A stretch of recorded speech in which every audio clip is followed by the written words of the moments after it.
here we are, and we're going to hear all about where Carina is, because she likes going to dangerous places. So we'll just let her finish off a little bit of her typing. So I'll introduce myself. My name is Isabel Clark. I'm a financial advisor, part of a company called Mackenzie & Co. based in Bath. I like working with business owners, entrepreneurs, and people with crazy jobs like Carina. So Carina, I want to hear the whole kind of the life story bit. I've heard snippets over the years that I've been working with you, but I think this is the opportunity to hear it all, really. So tell me, how did you get into the job that you do? Obviously, it was via what you did in the army. I think it starts all the way back. 2004, I joined the British Army. It was my brother that actually instigated my want to join the army. He's 7 years older than me, and it was back in the time when we had Chuck Norris and Sylvester Stallone and Jean-Claude Van Damme, and he basically was babysitting me one night. My mum and dad went out. I went upstairs as a young sister does to bother her brother, and he was watching a film, and he said, "Right, come in, you can watch, but can't tell your mum and dad." I was like, "No problems." And suddenly saw all these guys dressed in combat uniform, and I saw no women, and I was really confused. So I said to my brother Lee, and he was like, "What?" And I said, why is there no women? Don't be stupid, women can't do this. And I said, "What?" And I was like, young, boisterous, quite feisty at my age. I'm a typical Leo. So I was like, well, no, there's no such word as can't for me. That doesn't make sense. So it started there. And I was like, toyed with the idea. And then during my school days, we used to have career talks. And each branch of the services came in. And I was like, wow. And straight away, the army uniform, back in those days, it was like the dark green Combat 95, we used to call it. Yeah. And I was like, straight away, that's the uniform I want to wear. That's the one. And I must have been about 14 at that point at school. And so I was like, right, okay, let's see what's going to happen. And then I've got loads of people messaging me saying they can't get in. Oh God! I've just posted a new general URL on LinkedIn. Yeah. Oh well, we'll have to find a way of sending it out later. No worries. And so I basically thought about it, didn't mention anything to my parents, and it came to the point where, unfortunately, at the age of 16, my father died. And that was a massive learning curve for me at such a young age. And my mum obviously was very, was distraught and trying to work out how to keep raising myself and my brother, whilst also coping with the loss, And it was also around the time where the Iraq War was happening. And I suppose you could say it wasn't a really good idea at that point, at the age of 16, with all of that happening, for me to go to my mum and say, "Can you sign these papers so I could join the army, please?" To which point... Did she have to sign them because you were 16? Yeah. She had to sign them. And I remember I was at my nan and my pops on a Sunday, my mum's mum and dad, so we used to go there every Sunday for Sunday lunch. And when I had this paperwork, and I'd filled it all in and everything, and I was really excited, and I was like, yes, this is going to be great. And my auntie and uncle were there, who are also my godparents. And my mum, all I remember is she just went, she freaked. She went angry, she was screaming, she was crying, and there's me just stood with these paperwork, looking at everybody else going, what's going on here? And everyone else has kind of got a smirk on their face, because they were like, yeah, we kind of knew your mother was going to react like this. And I remember my nan running in from the kitchen. She's like, what the hell's going on? And my mum's like, she wants to go to the army, blah, blah, blah. My nan was like, all right. And my mum was like, don't entice her. And she picked up the paperwork. And I was like, oh, okay. I guess I've got to stay at school then. So she literally said to me, "You're staying in school." I was like, right, okay. And in hindsight, it was the best decision. So stayed at school, did my A-levels, and during that time, we had another visit. And this time it was from a Royal Marine Commando, an officer. And he actually did say, you're better off going to university and getting a degree, which will open up more avenues of opportunity for you. Okay. So I was like, oh, okay. So now I was thinking, well, it's not stopped me from wanting to join, but it's given me another opportunity in life. And I was born in Jersey in the Channel Islands, which is a very small island, and everybody knows everybody. And I thought, actually, this is one way to get off the island, is to go to higher education. And the Channel Islands were really good, and they still are at this point. They actually pay your tuition fees. So, Okay. yeah, so islanders are actually in a better situation financially for education. Because we have no universities on the island, we have to leave to go to the UK. And then you get a grant as well, and some tuition money. Tuition's all paid for. You get some money to fund you through your term. So I thought, oh, okay, this is a good opportunity. My mum was all for it. Obviously, she was delighted because I wasn't joining the military or anything like that. She wanted me to go to university. She was like, you'll be the first one in the family to have a degree. You know, this would be fantastic. You know, yes, go to university. I was like, right, okay. Ended up going to university. I did a Bachelor of Science in Human Physiology with sport. And then I just knew, coming towards the end of my degree, I was like, right, that's it, I'm joining up. Mum can't stop me. And up until that point, your education had been in Jersey? Yes. Yeah. Yes. All my education. I was born and raised in Jersey, and I left at the age of 18.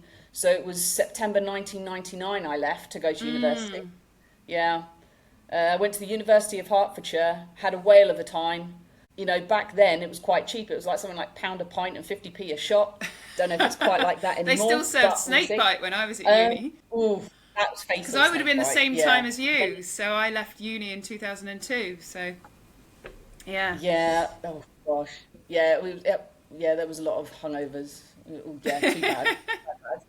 But yeah, and then I just knew everyone was planning what they wanted to do after university, and a lot of my friends had ideas. Others didn't have a clue. They were going to move back home. And I was like, no, I'm joining the army. And I didn't tell my mum. I made sure this time around I didn't tell her. So I went through the application procedure. I got forced to go down the officer route initially. And I was naive then because I didn't know any better. And a lot of the officers try and make you join what they were in, the cap badge or the corps or the regiment they were in. So I had this retired brigadier general, I think he was, and he was trying to make me join the logistics corps. And I was like, doesn't really float my boat. That's not really, you know, I want to be hands dirty, maybe on the ground. Again, remember at this point, women couldn't join the infantry or anything like this. Of course, yeah. Yeah. So back then, women still couldn't join the infantry or any combat. So when did that change come in? Gosh, it's only been the past few years that's happened, gradually. So I was like, well, what could I do? Like, you know, and I looked at the pamphlet, and I remember I was in the careers office at university, and it said British Army. Pulled it down, and I looked all the way, and then I saw intelligence. I was like, oh, this looks good. So I was like, read it, and I thought, yeah, that's me. I'd really enjoy that. So I went through the process, but I got told by the recruiter, this brigadier general, oh, no. You can't be an intelligence corps officer. You can't speak several languages. And I went, what? I didn't know any different then. So I was going on what they were telling me and thinking, well, they're being honest. I went for officer selection. I enjoyed it, and it was a learning curve, but it just wasn't for me. It was back in those days. I was at the bar. I remember I ordered a vodka tonic or a vodka orange or something. And one of the other candidates that were there turned around and said, if you want to be an officer, you need to learn how to drink G&T, darling. Like this. And I was like, this definitely isn't for me. Like, this is so not me. So in the politest of terms, I told him to jog on. And I left the next day. I went into Luton Careers office, walked straight up to the colour sergeant. I said, "Colour sergeant, I want to be an Inc Corps soldier." And he went, he was a proper Londoner, and he was like, "All right, soldier, let's get you in the test." And I was like, "All right." Passed all the tests, and he said, "You can have whatever you want in the military. What do you want?" And I said, "The top one, I want Intelligence Corps soldier, please." And he said, "Okay." And that was it. Brilliant. Yeah. It took me and there's a lot of that can be done, you know, a lot of the research that relates to it that you can do remotely as well, because there's a lot of the background checks and things that you do. Yeah. There's lots available now, especially online, for opportunities within the military. It's actually very good. And I'll always advocate a career in the military, because I wouldn't be able to do what I did and what I am doing now unless it hadn't have been for my military career. That's the biggest thing. I'll attribute everything as being to my military career. Yeah. And how much can you tell us about what you're doing now? What I'm doing now? Yeah. As in where I am. Yeah. So I think for safety reasons, I'll just say I'm in the Middle East. But my role, it comes with a lot of names. People love to give different names to make it sound amazing. So one could call it a high-risk advisor. Someone else would call it a media safety advisor. I like to just say it's security risk management 101. But effectively what I'm doing is I do the safety and security for a media agency. So anytime they go on the ground, I will conduct risk assessments prior to them going onto a task. And then I'll accompany them as well on the ground to mitigate any threat that's posed whilst we're there, especially when they're very much focused on their job, whether they're photography or their video recording. They may lose sight of what's around them and things that are going on. So it's my job to pretty much be their eyes and their ears while they focus on the story and to get the story that they want to be able to sell. Okay. And do they listen to you? Are they good clients? Yeah, I think no, they are. This lot I'm with now are, yes, but there's some that obviously can push the buttons. Maybe, yeah. I think what people need to realise is close protection and media safety are two totally different types of security. So in close protection, you're taught that you avoid those risks. And if something happens, if you're in a vehicle, you try and drive through what's happened and you get out of that threat area. The media, however, what sells stories is actually video or photographing the threat and what's going on. So the media tend to go towards the danger. In CP, you tend to avoid the danger. And there's not, to be honest, there's not many females who will want to put themselves in that position in a hostile area and do that work, which is why we're quite few and far between. So right now, for the agency I'm working for, there's only 2 of us females as safety advisors. The rest is male. So it's still working in a male-dominated environment. So what percentage does that put it at? How many are there overall? I couldn't tell you how many females in overall within this type of work. But in this agency, there's only 2 of us and the rest are males. So you're not even talking about even like, I don't even know how many other guys there are right now operating, because we operate in so many different countries globally. But if there's only 2 of us operating globally, then that's definitely going to be a small percentage. Yeah, definitely. Excellent. And were there any other job possibilities on the horizon, or were you one of these blessed people who just always thought that's what I want to do? What, with the military? Yeah. Yeah, I always knew from when I was young, like I said, with my brother, that I wanted to join the military. The only other family I had within the military was my great-granddad. He was a sapper in the Second World War. And my nan's brother, my uncle, he was in the RAF back in the days in Aden in Yemen. Okay. My granddad, he tried to join during the Second World War, but he had hearing loss in an ear, so they wouldn't let him. They wouldn't let him join. So that was the only family that I had. But yeah, I don't know. It was just something inside of me, like a calling. I can't explain it to people when people ask me. It's just something that resonated with me. And to this day, the values and standards, they still resonate with me, which is why I still enjoy doing this type of work and looking after people and try to facilitate a level of justice where people's stories can be heard and seen for what it is and what's going on in life. So I just feel like it's my role in life to protect people, but also enable. Yeah, and you have a big military family, really, that you've built up over the years as well. Lots of friends, and they must be scattered all over the world, I would think.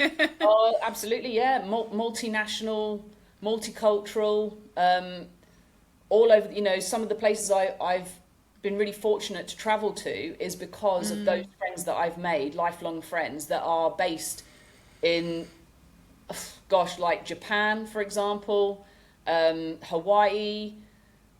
All over America, Korea, South Korea. Yeah, there's so many places. And some of those are lifelong friends. When you go, Definitely. When you're deployed with them and you go through situations with them that nobody else will truly understand unless you're there, you end up finding lifelong relationships, friendships. It's it's actually quite humbling. Yeah, I can imagine. And so what does the sort of next 5 to 10 years look like for you now? Sort of carrying on what you're doing, going to the various different places. I know that you go back to certain places that you've been to, and I have to say certain places because I don't ever want to say too much, but... Yeah. 5 to 10 years, I keep getting asked this question quite a lot actually recently. The adulting question. Yeah, the adult 101. Obviously I know I can't do this kind of work forever. There's a point in which I'm going to have to draw a line under it. I guess maybe I see myself within the next 2-3 years finding more of a desk job, should I say, but staying within the field of security risk management. Whether that's with a news agency, whether that's with a corporate company, who knows? It could be with an NGO or some sort of humanitarian organisation, but I think like I knew with the military, I knew when was the right time for me to leave. Knowing me and who I am as a person, I know I'll make that decision when I can't be on the ground anymore, and it will come to me and I'll just know at that point. Yeah. And you had a period of that, I think, when COVID hit, where you were a bit more desk-based for a while, and then I think you were off back to the Middle East partway through COVID. That's right, yeah. So it was a bit of a shame, actually, COVID hit when it did, because I'd literally finished a stint back in Afghan. I was Close Protection Operative and an intelligence officer for the Canadian Embassy in Kabul. And I swore I'd never go back to Kabul, but I did. And I'd got headhunted by a company, and I thought, oh, fantastic, I'm off to Madagascar. Oh, Madagascar! Like, you see the cartoons and everything, and I was like, oh my God, this is going to be real. And I was like already in the planning stages of what I was going to do on my first rotational leave in Madagascar. Yeah. And I was all of 5 days in Madagascar, and then a pandemic got called and I was emergency evacuated on the last flight with Air France back to the UK. And I was like, this could not be happening, seriously. And then, like you said, for the year, I was pretty much desk bound. Still working on that particular, for that company and based on the project in Madagascar, but unfortunately not in Madagascar. Not hands-on, literally. It brings a new meaning to hands-on, your job. Yeah. That was a shame. And what about the finance side of things? It'd be interesting to know kind of where you were before we started working together. Obviously, I helped you with buying your house, and that was all during the pandemic and things like that. So that was as chaotic as it was for everybody at that time. Yeah. And then I suppose, we've done other bits and bobs as well moving forward, or you have with the practice. How has that journey been for you? Yeah, you've been a godsend, I won't lie. Bless you. A I godsend remember. that LinkedIn won't give a stream key to. Well, there's going to be a lot of upset people. I mean, my phone's blowing up, going, "Is it starting? Oh Where are you? no, What's we'll going on?" send it out. Yeah, so I actually remember it was that break. Funnily enough, March I came back from Afghan. I landed March 1st. I remember this, and I had 6 days turnaround to repack and do everything I needed to do to then fly out to Madagascar to start my new job. And a very good friend of mine from the military, Jimmy, or as you know him, James Andrews. Yes, yeah, yeah. Jimmy and we had reconnected through the job in Afghan, and we were just talking about things, financial and aspirations and everything. He said, Yeah. and I said, "Mate, I'm in a really good place financially right now. I've got X amount in savings. I don't know what to do with it. I haven't got a clue, but I know that I can't keep going the way that I'm going. I need to do something." And that's when he said to me, "Carina, you know my dad is like a financial advisor, don't you?" And I went, "No, you've never Yeah. told me this." He said, "Yeah." He said, "Do you want me to reach out to him and see if he can help you?" And I said, "Mate," I said, "Oh, you'd be amazing. If I could meet your dad within those 6 days I'm back before I fly out, that would really help Yeah. me." And lo and Oh, behold, I remember. And you yeah, came, and I think you had that's a right. meeting in the morning, so you Yeah, worked from one I of our came up spare to rooms. And Bath. Yeah, yeah, I drove. yeah, I yeah, literally, we hand gelled and elbow that's right. bumped. Exactly that. Yeah. So I met Jimmy's dad, and I'll never forget, bless him, because I had all my paperwork ready, everything to give him, and he said, I'll never forget because I keep winding Jimmy up about it, and he says to me, "How is it you're one of few friends that Jimmy has that has everything sorted? Like, can you speak to him and like give him some advice like this?" And I was like, Yeah, you are one of our more organized clients. So yeah, and obviously he introduced me to you, and it just so happened COVID hit, and like I said, I was just thinking about it the year before that, oh, I might want to buy a house now, and then when COVID hit, and I was sat at my friend's house, and I was like, oh, hold on, I wonder if it's a good idea to use this money, the savings that I have, to put a deposit on a property. So I messaged Steve straight away, and he went, "Yes." That's all he came back with, "Yes." And then obviously that's where you and I connected, and yeah, it was really good because obviously my work and everything is quite unusual, and not many high street lenders will give me a mortgage. So actually having you there in the team to really help me, and to And obviously dip into those niche capabilities that you have and those connections really did make a difference in my life. yeah, from memory, the property was off plan, and you always get pressure from the developer in that situation. And what I tend to do is, especially with first time buyers, I do get quite protective because it's a process I've been through many times before, and they do tend to kind of just home in on the first time buyer and start pushing, pushing, pushing. And that's when Yeah. I'm like, no. Yeah. That's when I start telling everyone to back off. You know, the estate agent and the anyone else in the chain basically who's pushing, pushing, pushing, because you get a good quality financial advisor on it, you get an estate agent on it, and you get your legals on it, and as long as you know that your solicitor's doing everything they can, then it gets to a point where there's no point in creating too much excitement. Yeah, and And then we I looked at honestly the other didn't have side a of clue. things as well, didn't we? Yeah, I Yeah. mean, yeah, you. I remember because it was funny because I was like all excited, like, yes, I've got a house, like back on the market. I mean, I had a house already down in Torquay, but it was Yes. never Oh, I going to. remember. Yeah, there was a linked Yeah, it was never transaction. going to be a house that I was going to live in because I didn't want to live in Torquay. That's a whole nother story of why I bought that house. Um, but yeah, I got my house in Manchester, and I was like, oh my God, jumping around like anything. And then you bring me back down to earth and say, right, so have you thought about life insurance? Have you thought about critical illness? And I'm like, what? Have you thought about maybe private medical and this? And I'm like, what? Like, and I was like, I haven't thought about any More of it. adulting. Yeah, more adulting. And then you were like, yeah, I mean, you guided me. It was really good. Like, I just honestly didn't have a clue. And then, like you say about a trust, I tell a lot of people now, have you thought about setting up a trust. And they're like, well, why?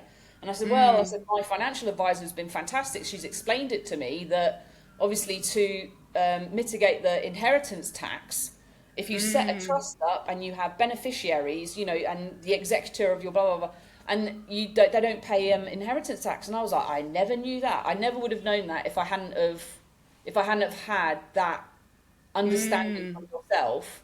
So everyone's like, what, really? And I'm like, yeah, look into it. I said, it doesn't cost a lot to set it up. I said, you know, you just need this in place, work out who your beneficiaries are, what you want to go to whom. And I've passed that golden nugget on to a lot of my friends. I think for a lot of people as well, you know, the fact that you can put life cover in a trust and we don't charge anything for filling in the forms, it's actually one of the biggest assets that people have that they literally might not even know they have, you know. So it's like, okay, so we don't want to think about the fact that, you know, that asset might pay out, but equally if it does pay out, it's a big lump of money. So let's just work out where it's going to go and make it tidy. And it puts my mind at ease as well. I'll be honest, especially in the line of work that I do, it does put my mind at ease knowing that everything is taken care of, and I have things in place that, God forbid something should happen to me, at least I know that I've set it up already, so there's no burden left to my family or to anybody else, that things will be done the way that I want them to and how I want them to, if it comes to that, you know. That's the last thing you want, if God forbid if anything happens, is that kind of bickering or misunderstandings, or even just, you know, an expression of wishes letter with your will, knowing what your wishes are for your funeral. And well, I suppose there's two kinds of people. There's people that are probably putting their hands over their ears right now, and then there's people like you and me that strangely get on a plane, open up a magazine and think, oh well, all my paperwork's tidy. No one's gonna I'm that kind of person and you're that kind of person. And you probably work with a few more people who are actually, you know, with a bit of hand holding, are probably the latter as well. So well, you say that, but actually there's a lot of people that I've worked with that actually don't think about this, or they know about it, but they've not done anything about it. And it's quite daunting, to be honest with you, because I do say to them, well, hold on, if something should happen to you, and they're like, nah, it'll be fine. And it's very complacent. Do you know what I've decided? I've decided it's potentially not complacency. It's a kind of, you have to have an attitude that you're invincible to a degree, because we all deal with so much stuff, emotional problems and things that are thrown at us every day, that you actually do have to have a bit of a shutdown. Obviously, it's my job and I deal with people who are hopefully happy to go beyond that and have that discussion beyond that. But I do respect the fact that, you know, that you have to have a kind of like, I will survive mode about you, you know, like an armour about you. That's true. So there are, I think that's where some people are coming from. It's some sort of evolutionary survival instinct that makes them not want to think about these things. So, brilliant. I think I've had too many close calls that it's too... no, don't. I often think, you know, oh, no, don't. Makes me worry about you. I was more scared of the animals than I was of terrorists, I'll be brutally honest with you. Spiders, Christ. Oh no, don't. The worst nightmare. Spiders in Madagascar. I don't think I've explained that one, have I, for you to understand. But yeah, so I left the military in 2017. Yeah. And I was panicking because I didn't have a clue. I knew that I wanted to stay in intelligence and security, but I didn't have it, and I was like, oh my God, what am I going to do? And it was the back end of 2016. I was on my Close Protection course. And a former intelligence corps officer reached out to me. And he said, hey, I've heard about you. And I was like, uh-oh, is that good or bad? And he said, yeah, the defense attaché in Ethiopia, he's told me all about you, because I ended up doing a 15-month deployment with the Americans in the Horn of Africa before I left the military. Well, that's it. I think a good deal of your moves have been through good quality word of mouth, really, haven't they? It literally, a lot of my roles have come through recommendation and word of mouth. And he reached out to me and he said, hey, I've got this contract coming up. It's in Ethiopia. do you fancy teaching intelligence? And I went, yeah, like this is what I do. And he gave me the opportunity, and then I stuck with him for 2.5 years, because his side passion was conservation. And it was actually him and his name's Forbes Mackenzie from Mackenzie Intelligence Services. Shout out to Forbes. Okie doke.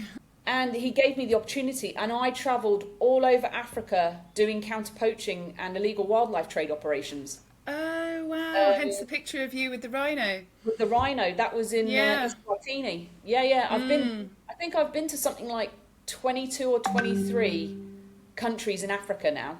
Oh, gosh. And a lot of it is down to that role. And I had the opportunity of working with amazing people and the animals, but I've never been so scared in all my life. Like, it's just another thing being chased by a hippo or mock charged by an elephant or chased by a lioness on the back of a motorbike. It was another wake-up call for me, but at the same time, something that I thoroughly enjoyed and I loved. So... Oh, fantastic. Yeah. So, any closing thoughts that you'd like our audience to hear? Oh, gosh.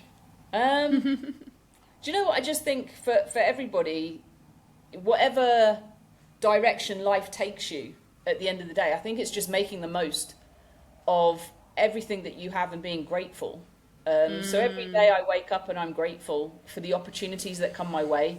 When I know there's a lot of my friends who I've lost who don't have that opportunity, and their families, obviously, I still speak to them now and reminisce, but if there's the possibility that you could, not just from a financial perspective, put things into play should something happen, but also just to make the most of what life has to offer, the simple things in life.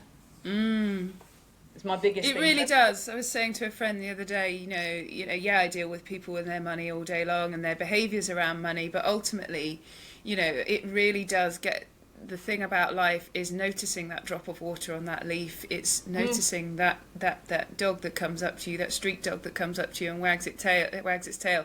Those moments really are it, So definitely. It just brings it home every single time when you see, disastrous things happening, and the horrors of war, or conflict. Yeah, you have even more perspective on it than I do. Yeah. I just think to myself, God, I wish, I could be back here right now. And I hear about people in their first world problems, like no Wi-Fi or something, and I'm there going, there's worse things happening out there. No stream key. Yeah, right? No stream key to make this go live. Yeah. The first time I ever heard you swear, Isabel. And I'm happy to help anybody as well. So, if people, if I can help anybody in any way, whether that's through positivity, empowerment, a friend reached out to me this morning, and she's struggling right now, and I'm going to help her to try and find some sort of employment. I'm just one to try and help people, and pay it back. A lot of people have helped me during my struggles in life. Things haven't been easy for me either, even though I sit here and I can, laugh and joke about things now. But we all get those down times, and it's fact of life for everybody. It's just a matter of how to cope with it, and also the type of people that you have around you. And that is my biggest thing, is surround yourself with those that are on the same mission as you in life. I'm only as good as the people that I surround myself with. And I'm very much like that in life. I'm very picky with who has my energy, my friendship. So I do believe it's who you have around you as well that helps you in life. Definitely. We've been talking about boundaries a lot as well, which is the same sort of thing. So yeah, definitely. Fantastic. Okay, well, I'll end the recording and then go back and sort out the tech. If you want to do it again sometime, let me know. Yeah, that would be lovely. I hope your air conditioning works soon. I hope so. All right, see you soon. Bye. Take care. Bye-bye.